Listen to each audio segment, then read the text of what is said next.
পার্বত্য চট্টগ্রামের সমস্যাটা একটা বিশেষ সমস্যা হিসাবে মুক্তিযুদ্ধ উত্তরকালীন সময়ে এবং তার পরবর্তীতে দীর্ঘ গণতান্ত্রিক সংগ্রামের মধ্যেও এটা বিচ্ছিন্ন থেকেছে।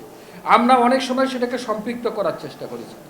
সৌভাগ্যের বিষয় হচ্ছে যে সেই সামরিক শাসন চলাকালেও ৭৫ পরবর্তীতে সামরিক শাসন চলাকালেও এই বিষয়টা নিয়ে সেই সময় দায়িত্বশীল যে সামরিক প্রশাসকগণ ছিলেন, রাষ্ট্রীয় নেতৃবৃন্দ ছিলেন, তারা কিন্তু এই ৮৫ সাল থেকে একটা দীর্ঘমেয়াদী সংলাপ চালিয়েছেন এবং সেই সংলাপের পরবর্তী ধারাবাহিকতায় রাজনৈতিক দল যে ক্ষমতায় আসে ৯১ সালে ক্ষমতায় আসে, পরবর্তীতে ৯৬ সালে ক্ষমতায় আসে, ধারাবাহিক আলোচনার মধ্য দিয়ে এখানে একটা সমঝোতা, আমি চুক্তি যেটাকে আমরা শান্তি চুক্তি নামে অভিহিত করছি, সেটা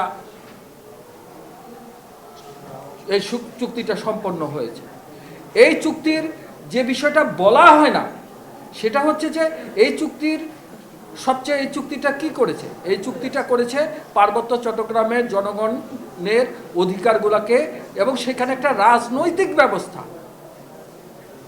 যেটাকে আমরা বলি সিভিল প্রশাসনিক ব্যবস্থা প্রতিষ্ঠা করা, বিশেষ বৈশিষ্ট্য দিয়ে প্রতিষ্ঠিত করা এবং সেখানকার যে অন্যায়, ভূমি বিরোধ সহ অন্যান্য বিষয়গুলা, মানবাধিকার বিষয়গুলোকে অ্যাড্রেস করা এবং ক্ষতিগ্রস্তদেরকে পুনর্বাসন করা, যারা বাস্তুচ্যুত হয়েছিল তাদের পুনর্বাসন করা, যারা সশস্ত্র সংগ্রাম করেছিল তাদের ক্ষমা করা, পুনর্বাসন করার উদ্যোগ, এই তো চুক্তি।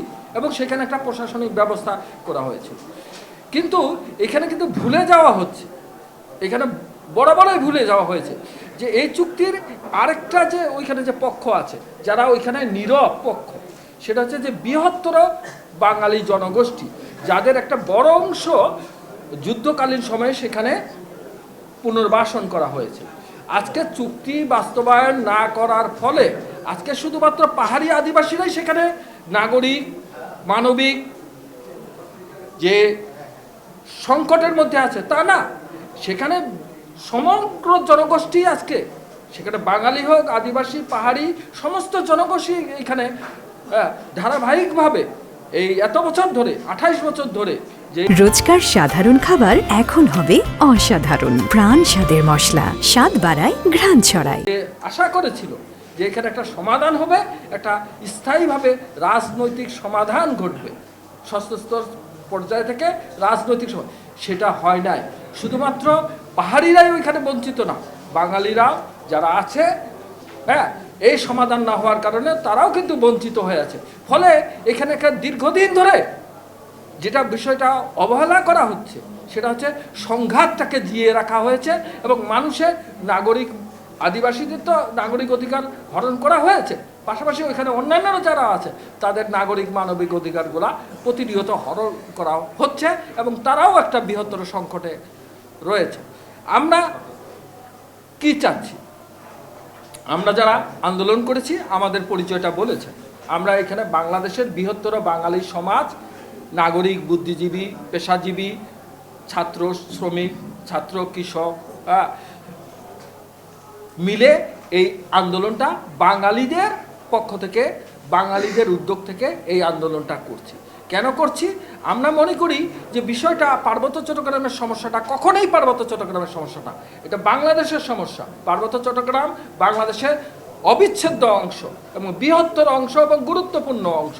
বাংলাদেশের নিরাপত্তা, গণতন্ত্র, মানবাধিকার এবং বাংলাদেশের যে বৈশিষ্ট্য, মুক্তিযুদ্ধ এবং গণতান্ত্রিক আন্দোলনের যে আকাঙ্ক্ষা, সেই আকাঙ্ক্ষার বাইরে না। অতএব পার্বত্য চট্টগ্রামকে সমস্যার সমাধান না করে বাংলাদেশের রাষ্ট্র, সংবিধান, গণতন্ত্র কোনো কিছুই নিরাপদ না, কোনো কিছুই নিরাপদ না। সেই বিষয়টাকে আমরা ধারণ করি, সেই জায়গা থেকে আমরা মনে করেছি এটা শুধুমাত্র পার্বত্য একটা গোষ্ঠীর দাবি না, এটা বাংলাদেশের সমস্ত মানুষের দাবি যে বাংলাদেশের একটা পূর্ণাঙ্গ একটা গণতান্ত্রিক ব্যবস্থার বিকাশ। আপনারা ইতিমধ্যে আমাদের হুদা ভাই উনি খুব গুরুত্ব দিয়েই বলেছেন যে আমাদের ২৪-এর যে আন্দোলনের যে অন্যতম বৈশিষ্ট্য, বৈষম্য বিরোধী যে আন্দোলন, সেই আন্দোলনটা কেবলমাত্র বাঙালির বৈষম্য, চাকরির বৈষম্য, কোটার বৈষম্য, সরকারি চাকরিতে বৈষম্য, এই জায়গাটা থেমে গেল। কিন্তু আন্দোলনের মধ্যে কিন্তু আদিবাসীদের অংশগ্রহণ ছিল, সে তাদের ফুল ছিল, পাতা ছিল, অনেক কিছু ছিল, এই নিয়ে বিতর্ক ছিল। তো এই আদিবাসীরা হঠাৎ করে এই বৈষম্য বিরোধী যে আন্দোলন হলো এবং তাদের যে সক্রিয় অংশগ্রহণ ছিল, আদিবাসীরা নাই হয়ে গেল।